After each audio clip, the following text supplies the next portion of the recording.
amados, a paz do Senhor. Gostaria aqui, um breve estudo da Palavra de Deus, para nós pensarmos, que sirva de alimento para nós.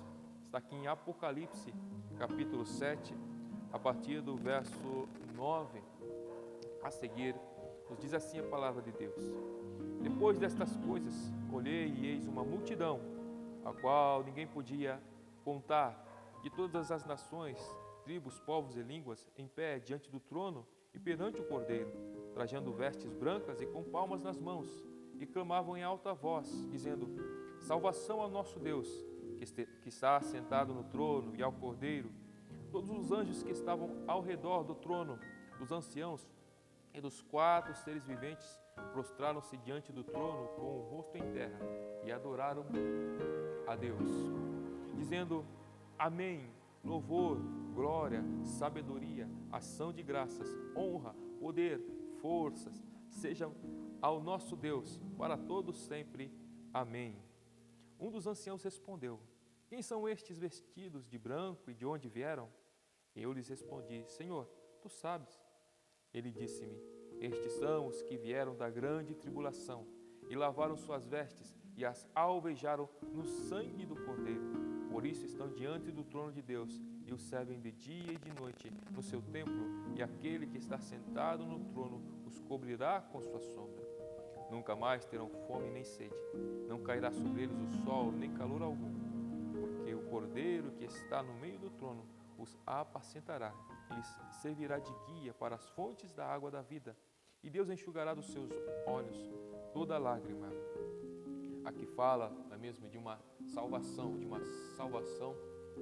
eterna, como aqui nós lemos: nunca mais terão fome, nem sede, nem cairão sobre eles o sol, nem calor algum, nem o sofrimento, enfim, haverá. João viu esta multidão de todas as nações, tribos, povos, línguas. Vemos o nosso Deus não faz acepção de pessoas, como Pedro, um dia Deus lhe mostrou e ele falou isso aos seus discípulos, a igreja naquele tempo. Ele diz: eu vejo que Deus não faz acepção de pessoas, porque Deus ali em Atos 10 havia derramado do seu Espírito Santo sobre povos de outras nações. Pedro viu isso com seus olhos e declarou esta palavra: nosso Deus não faz acepção de pessoas, quer nos salvar, quer que nós sejamos um entre esta multidão. Com certeza, neste lugar que o Senhor preparou para nós, falaremos uma só língua, todos nós seremos entendidos uns pelos outros. E louvavam, clamavam ao nosso Deus, dizia que está assentado no trono, ao Cordeiro, seja a salvação. Diz-nos aqui, todos os anjos que estavam, todo o céu em glória, adorando ao Cordeiro, aquele que está assentado no trono, adorando ao nosso Deus, dizendo: Amém, louvor, glória, sabedoria, ação de graças, honra, poder, força sejam ao nosso Deus para todo sempre. Amém. Quer dizer, tudo o que remete à adoração seja para o nosso Deus. Tudo o que remete, que deve ser adorado, Ele é a fonte, seja para Ele toda a adoração. Vemos aqui, olha, o louvor quer dizer os elogios, a glória, a beleza, a sabedoria. Ele é o maravilhoso conselheiro, Deus de toda sabedoria. A palavra fala: quer sabedoria, peça para Deus. Ação de graças. Deus quer nos ver viver aqui nesta terra, caminhando em ação de graças, como diz a palavra, para orarmos a Ele em tudo que nós precisamos. Nós pedimos para Ele, nós suplicamos sim, mas também com ação de graças, quer dizer, já agradecendo pelo agir, pelo melhor de Deus, que a gente clame a Ele dizendo: Senhor, que seja feito a sua vontade, que seja feito o melhor para nós, porque talvez nós peçamos algo, mas que seja para a glória de Deus, né? Que seja para benefício, para um bom uso de cada um de nós. Então, e honra, né? Honra. A palavra fala: honra aqueles que têm honra, honrar a Deus, honrar aos nossos irmãos, honrar as autoridades, como diz a palavra, porque diz-nos a palavra que as autoridades são constituídas por Deus para o nosso bem, não é mesmo? E nos diz aqui: poder e força seja o nosso Deus para todo sempre. Ele tem todo o poder, né? Esse é o nosso Deus. Jesus disse que foi dado a Ele todo o poder no céu e na terra. Portanto, façam discípulos em todas as nações, porque Ele nos dá o seu poder, para que a sua obra seja feita. E então, um dos anciãos pergunta: Senhor, quem são estes vestidos de branco e de onde vieram? Quer dizer, quem são estes vestidos de pureza? Quem são estes agora sem nenhuma mancha, sem nenhuma mácula? Quem são estes que agora estão neste lugar de adorar a Ti?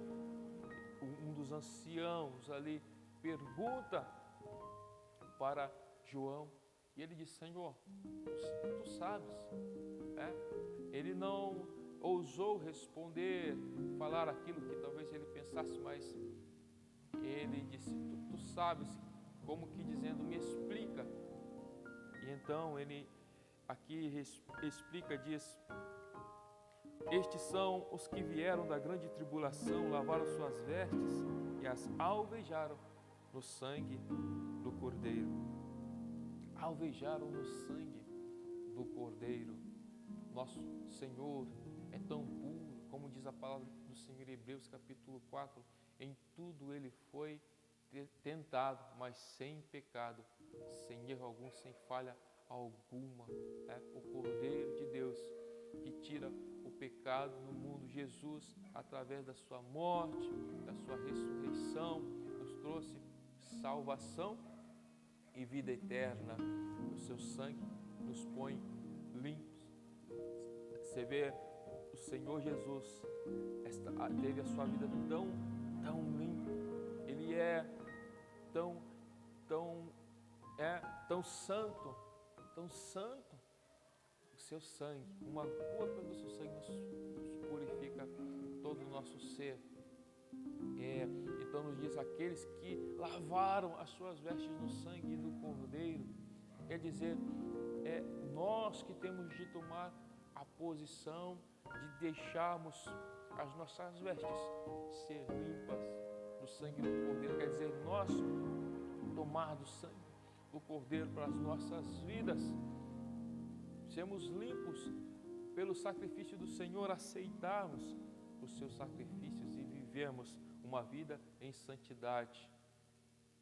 Assim nós vamos passar, como diz aqui, passar por todas as dificuldades, as aflições aqui. Estes passaram por grande tribulação, e talvez eu e você passem por algo pequeno, uma luta não tão difícil, uma tribulaçãozinha, não é mesmo? Alguma tempestade, e às vezes queremos desistir, queremos desanimar, queremos parar, voltar para trás, retroceder.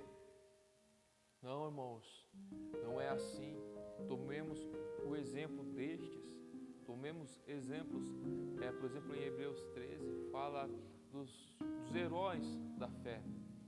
E depois, então, nos diz a palavra: nós que estamos rodeados de tão grande nuvem de de testemunhos corramos com paciência a carreira que nos está também proposta, olhando para o Senhor Jesus, que é o autor e consumador da nossa fé. Nós então podemos ver, por exemplo, em Hebreus 11, fala a respeito dos heróis da fé ali, de Abraão, de Isaac, de Jefté, enfim. Então, e após isso, nos dias, o escritor aos Hebreus nos declara: olha, me faltaria tempo para falar de Sansão, de Baraque, de tantos outros que da fraqueza tiraram forças, colocaram em fuga os exércitos dos inimigos. Muitos enfrentaram escárnios, açoites, até a morte, mas não negaram ao Senhor Jesus, não negaram ao seu chamado. Assim também que nós tomemos esses exemplos, não tomemos exemplos daqueles que desistiram, daqueles que infelizmente voltaram para trás, e muitos deles já não têm mais a chance novamente, porque já se foram, de ter um final diferente, de ter um caminho de volta. Mas hoje nós temos essa oportunidade de seguir nesse caminho que é o Senhor Jesus, a nossa salvação, a vida eterna. Nele, no seu sangue, nós nos lavamos. Nós temos de tomar esta decisão. A palavra fala: venham a mim, para nós ir ao Senhor, nos achegarmos a Ele, e Ele se achegará a nós. Para nós vimos a Ele porque Ele nos diz, a sua palavra nos diz que todo aquele que vem a Ele, de maneira alguma Ele lança fora, como aqui foi declarado que pessoas, povos de todas as nações, tribos, raças, línguas, ali vão estar diante do trono, vão estar ali junto aos santos no céu, dizendo: santo, santo, Senhor, toda a honra, salvação, glória, louvor pertence ao nosso Deus, pertence ao Cordeiro. Eles lavaram suas vestes, estão diante do trono de Deus, o servem de dia e de noite no seu templo, e aquele que está sentado no trono os cobrirá com sua sombra. Olha que maravilha, o servem de dia e de noite no seu templo. Então aprendemos lá que aqueles que não os querem servir aqui, como servirão lá, não é mesmo? Porque o Senhor nos chama a servir. Ele declarou aos discípulos em João capítulo 13, Ele, sendo o Senhor, ali estava servindo aos discípulos. Ele diz: vão e façam o mesmo. Jesus nos deu exemplo para que façamos, sigamos o seu exemplo, porque vamos fazer no céu aquilo que já fazemos, que começamos a fazer aqui nesta terra. Então, nos firmemos, diz-nos assim a palavra: eles estarão servindo no seu templo, nunca mais terão fome, nem sede, não cairá sobre eles o sol e nem calor algum, porque o Cordeiro que está sentado no trono os apacentará, eles servirá de guia para as fontes da água da vida, e Deus enxugará dos seus olhos toda lágrima. O Cordeiro aqui nos dando também exemplo como o pastor que guia, que apacenta, que guia as fontes da água, não é? Que cuida para que tudo aquilo que causava dores, as lágrimas, cesse. Então, Jesus, Ele é o bom pastor, não é mesmo? Ele disse: eu sou o bom pastor, ali em João capítulo 10. Ele cuida de ovelhas, pastor cuida de ovelhas. Sejamos ovelhas do Senhor, porque para que possamos ser guiados, deixemos-nos ser guiados por Sua palavra, pelo que Deus diz, pelo maravilhoso conselheiro. Toda a sabedoria pertence a Ele. E vamos, ainda que passemos por tribulações, grandes tribulações, fiquemos firmes, tomemos exemplo daqueles que ficaram firmes e aguardam ali esta ressurreição que acontecerá, e nós seremos transformados e estaremos para sempre com o Senhor. Isso aqui é uma passagem, aqui é uma breve passagem. Então, permaneçamos neste caminho, sejamos ovelhas, e o pastor guiando as ovelhas, elas permanecem no caminho que ele está ali as levando. E são caminhos, vemos aqui que haverá fontes de água viva, haverá descanso. O Senhor é o nosso descanso. Deus te abençoe, que com esta breve palavra para pensarmos e para nos alimentarmos, para praticarmos, porque a palavra fala, somos felizes se praticarmos. Vamos estar construindo nossa casa sobre a rocha, vamos praticar a palavra de Deus. Um abraço, até a próxima. Deus abençoe.